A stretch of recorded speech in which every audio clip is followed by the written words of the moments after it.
Let me emphasize it. That any young man who gets down on his knees to propose to a girl is not just an idiot. He's a bloody fool. He's a compound buffoon. And the reason why I'm saying it is simple. Why are you saying it, sir? We try to copy white people, right? I believe in the sacrosanctity of our culture, the essence, the core of our culture. The white man kneels down to propose to a girl. You know what it means? The girl takes over the family. This is why whenever you disagree with your wife overseas, you are kicked out and your wife takes the house. Don't you people know that?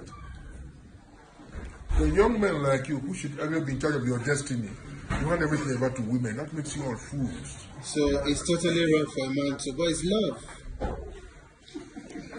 I have lived with my wife for 51 years. Nobody has come to say, please stop beating this woman. Is it hatred that united us? It makes you an idiot. I believe nearly that is civilization, so just to show. It's all right. Kneel down before your wife. I will sympathize with you when she takes over the home.